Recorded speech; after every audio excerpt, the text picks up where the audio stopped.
My name is Dana, and I often find myself wondering how different life might have been if my mother had not fallen ill. She passed away when I was only 7 years old, marking a turning point in our family's life.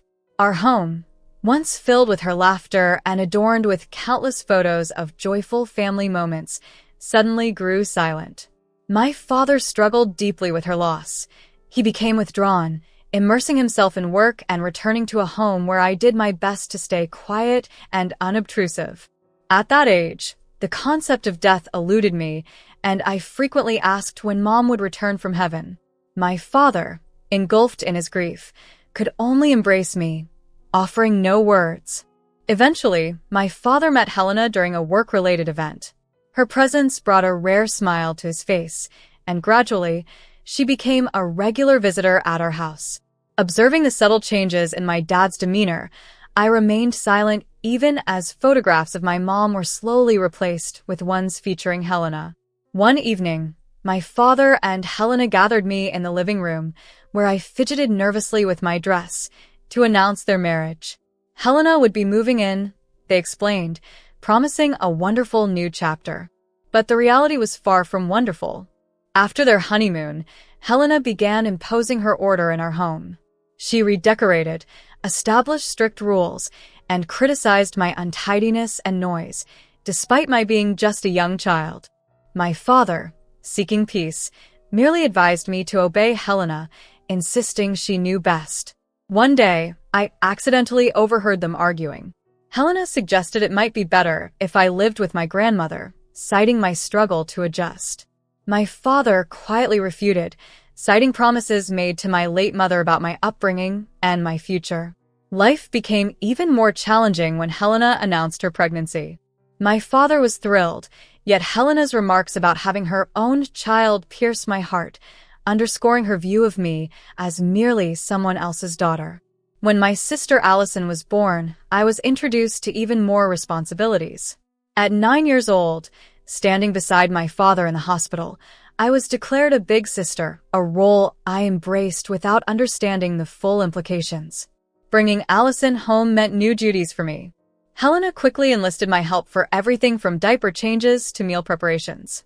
By the age of 9, while other children played, I was well-versed in the routines of childcare, from preparing baby formula to cooking simple meals. This was my childhood, marked by the complexities of a blended family and the responsibilities thrust upon me at a tender age. I really wanted to go to Kira's birthday celebration. "Please, I want to go," I remember begging on Saturday. But Helena was firm. "Allison needs you here," she said. "She's fussy because she's teething, and someone has to clean up the mess she made in the playroom." As Allison got older, my responsibilities only grew. I had to keep a constant eye on her, making sure she didn't tumble while learning to walk or put dangerous objects in her mouth. Meanwhile, Allison was the center of attention, receiving gifts and love at every turn. Any tantrum she threw was quickly pacified with a new toy or a treat. When Allison turned 5, she realized she could manipulate situations to her advantage, and she did not hold back. Once, she purposely spilled juice on her new dress and ran to Helena, crying, "Dana pushed me." I was grounded for the whole weekend. Another time, she broke her musical toy and blamed me, even though I was busy with homework. I ended up losing my allowance for a month to replace it. The worst incident was when she cut up her party dress, hid the scissors in my backpack, and got me in trouble. "How could you be so jealous?" Helena screamed when she found them during a room inspection. I tried to defend myself, but Dad cut me off. "Go to your room. We'll talk about your punishment later." Through all this, Allison learned she could get away with anything, while I bore the blame. The only solace I found was with Grandma Maya. Every weekend at her house was a reprieve, a place where I could be a child. Her cozy home smelled of fresh-baked cookies, and she offered unconditional love. "Look at you, skin and bones," she'd exclaim, piling pancakes onto my plate. "That woman's turning you into Cinderella." Grandma Maya's home was a haven where laughter was encouraged, and I didn't have to tiptoe around. When Allison visited Grandma's with me, she quickly realized her usual antics wouldn't work. "I want ice cream before dinner," she demanded, stomping her feet. But Grandma was unyielding. In this house, we eat dinner first, and there are no rewards for tantrums. Allison never returned. Grandma's house is boring, she complained to our parents. What she meant was that Grandma enforced rules fairly for everyone. Everything changed the day Grandma visited and witnessed one of Allison's tantrums over homework. "Carter," Grandma said sternly to my dad, "that child is spoiled. Helena, you need to handle this better. You're raising a tyrant." Helena's face flushed with anger. "How dare you criticize my parenting? You have no right." Grandma stood her ground. "I have every right when I see my granddaughters being treated so unfairly." That night, I overheard more yelling. Helena cried, saying she wouldn't tolerate such disrespect, and Dad, as usual, sided with her. The next day, Helena declared we wouldn't be visiting Grandma Maya anymore. "But that's not fair," I protested. "Life isn't fair," Helena snapped back, threatening to ground me until college if I tried to contact her. College became my beacon of hope in the years that followed. I immersed myself fully in my studies as I eagerly counted down to graduation. My mother had left behind funds specifically for my education, a fact I'd heard my father discuss numerous times. This money was my escape route. Then, on graduation day, still dressed in my cap and gown, my father and his wife Helena sat me down for a serious conversation about college. My father, avoiding my gaze, broke the news. "We've decided to use that money for Allison's education instead." Everything around me came to a sudden halt. Helena chimed in, "Your sister has promising prospects, and well, you're better suited for hands-on work." I lost my composure completely, and for the first time, I raised my voice. "That's my money. Mom left it for me." "Dad, you promised her." "You're nothing but a liar." My father, infuriated, retorted, "Ungrateful child. After all we've done for you, leave by tomorrow and start your adult life elsewhere." I didn't wait until the next day. I stormed upstairs, hastily packed my essentials and a cherished photo of my mom, and left. My friend Lauren had always told me her home was open if I ever needed a place, and now I desperately did. Life transitioned to waitressing after high school, a far cry from my dreams, but it helped pay the bills. I worked tirelessly at the Silver Spoon, a bustling downtown diner, enduring double shifts to make ends meet. My days ended with sore feet and clothes reeking of food, but I cherished my newfound independence. Lauren's parents were kind, hosting me during those initial tough months, but I knew I couldn't stay indefinitely. That's when I met Hayden, a fellow waitress, who was searching for a roommate. "The apartment is small, and the neighbors are noisy, but it's affordable," she had warned. It was indeed cramped, barely fitting 2 beds and a sofa, but it was ours. We worked together, shared expenses, and managed to make it work. Hayden would often ask about my plans for school, but with my tight budget, college seemed like a lost dream. Then, unexpectedly, a call from my grandmother came on a random Tuesday. My hands nearly slipped from shock when I recognized the number. "Dana, darling, how is college?" she inquired. My voice faltered as I confessed, "I'm not in college, Grandma." I poured out my story, the argument, being disowned, and my life as a waitress. After a heavy silence, my grandmother's voice cracked with anger as she condemned their selfishness. "Listen, Dana, I'm paying for your college. No arguments. Your mother was like a daughter to me, and I refuse to let them sabotage your future. Have you considered any schools?" I mentioned the local university's evening classes. "Perfect," she said. "We'll get you enrolled for next semester. But, Dana," she added, "let's keep this between us. I don't want any trouble with your father or Helena." Laughing through tears, I replied, "Trust me, Grandma. Neither do I." So, that's how I balance life as a full-time waitress and part-time student, starting each day at 6 a.m. with studies, attending classes, and then heading straight to work until the diner closed. Navigating the challenges of my new life, I often found solace in the rhythm of my routine, working long hours at the diner and then diving into my studies late into the night. Hayden, my roommate, watched in amazement as I juggled my responsibilities. "Seriously, when do you sleep?" she'd ask, baffled by my relentless energy. "Sleep is overrated," I'd reply with a grin, downing yet another cup of coffee, feeling a surge of pride with each academic and personal milestone I achieved. Despite not being able to use the funds my mother left, I was carving out the educational path she had hoped for me, and I did so under the radar. My family, unaware of my academic pursuits, likely assumed I was merely scraping by as a waitress, stuck in a dead-end job. I preferred it that way, freeing myself from the burden of their expectations. This detachment from my family was underscored one day when Allison's message popped up on my Facebook feed. There she was, beaming next to a luxurious new red Mercedes, dressed in expensive clothes, her post dripping with condescension. "Look what Mom and Dad got me for my birthday." "Too bad you don't know the luxury of nice things, huh? Still stuck serving burgers, watching life pass you by," she taunted, followed by a boast about her fully funded college life, complete with a European spring break. The sting of her words was sharp, but instead of engaging, I chose to block her and focus on my own goals. 2 weeks later, my perseverance paid off as I graduated with my business degree, with only my supportive grandmother in attendance. After the ceremony, we celebrated quietly, choosing a restaurant where my professional ties didn't extend. Soon after, an unexpected opportunity arose at work.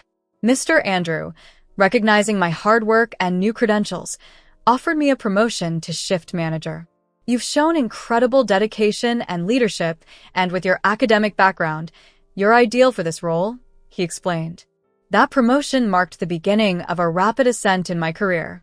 Within 5 months, I advanced to floor administrator, and my salary increase allowed me to move into a more comfortable living situation, far removed from the cramped quarters I once shared with Hayden. As time passed, my role expanded, and by my early 30s, I was managing the entire restaurant, transforming the Silver Spoon into a top-rated city hotspot. Despite this success, my family still perceived me merely as a waitress. Now living in a high-rise apartment with a stunning view of the city skyline, I reflected on my journey from a scared teenager to a successful businesswoman. That reflection was interrupted one Monday morning by a message from Mrs. Roberts, a kind-hearted neighbor from my past who had kept in touch. She warned me of Allison's upcoming graduation celebration planned at the Silver Spoon, revealing her intentions to humiliate me by having me serve her and her friends. This news was disheartening, but it also strengthened my resolve to maintain my dignity and professionalism, no matter the challenges that lay ahead.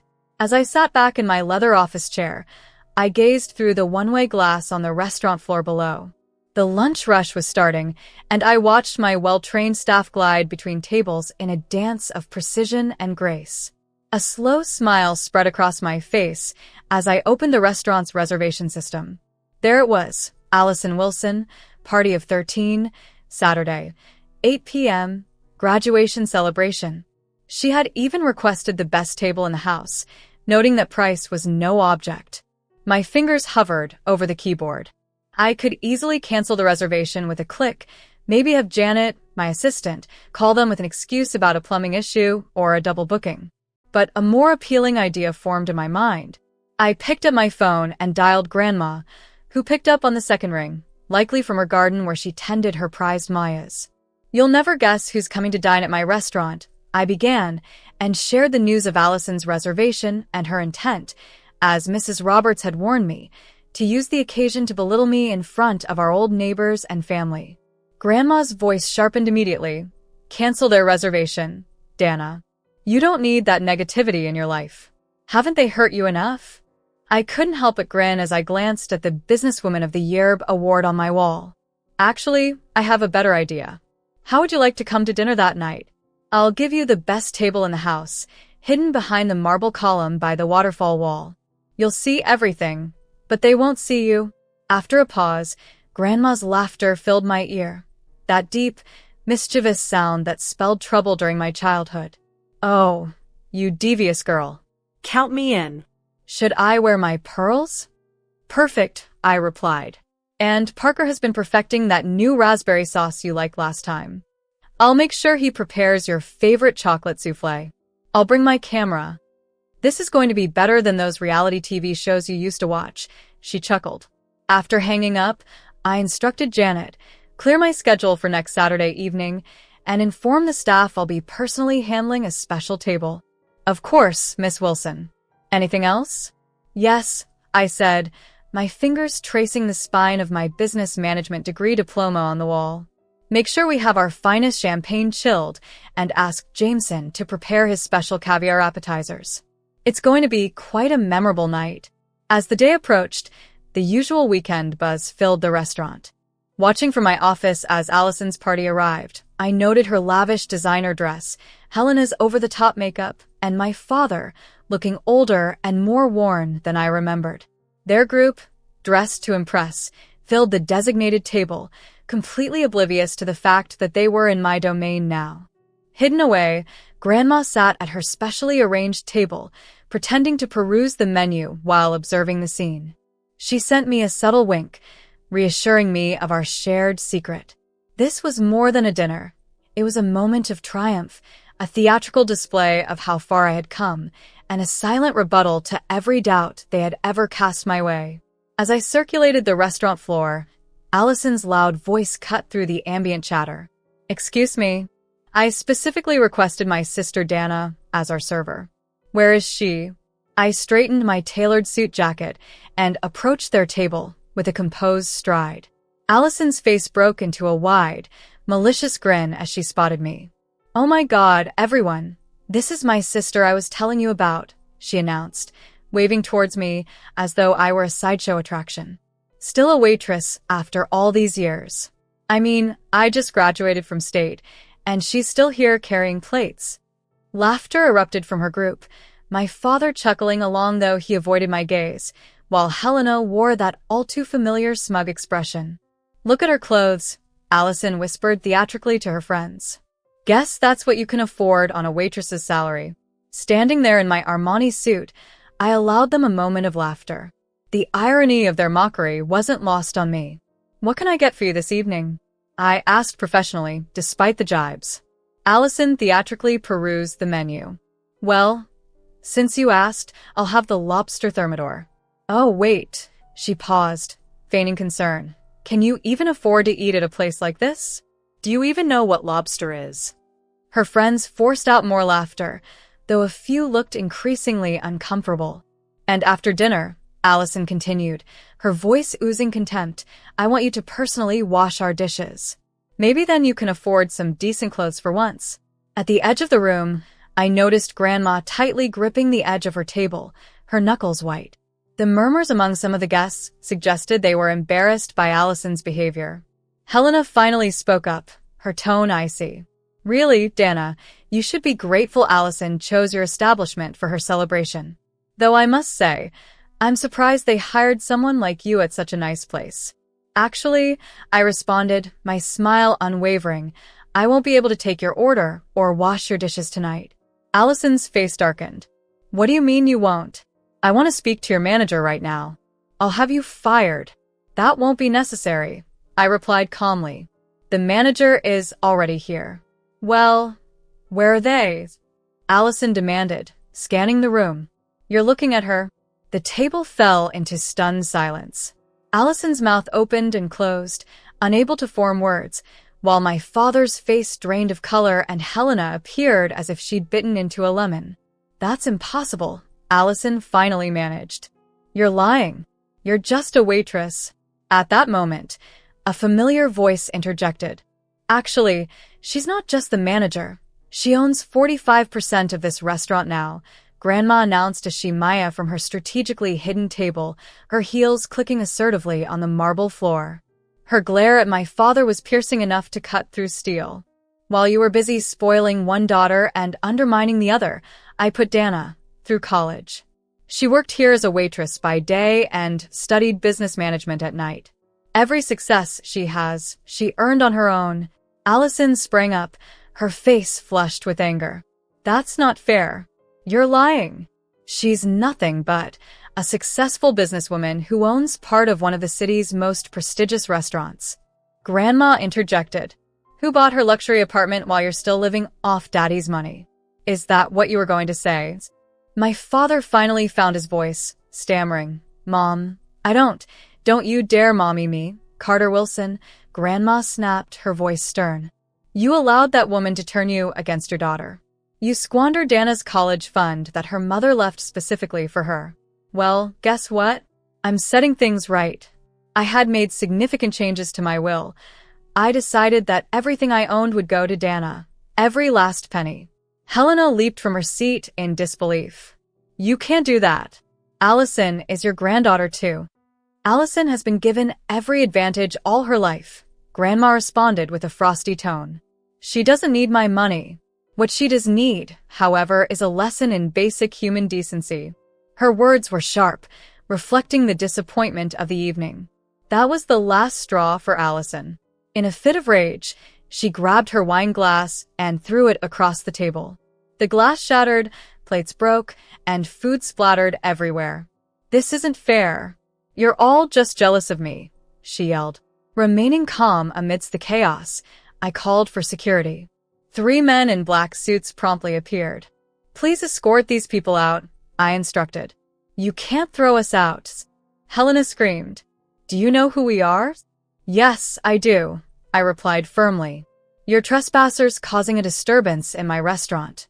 Leave now, or I will call the police and press charges for the damage to my property. Allison reached for another plate in anger, but a security guard quickly restrained her.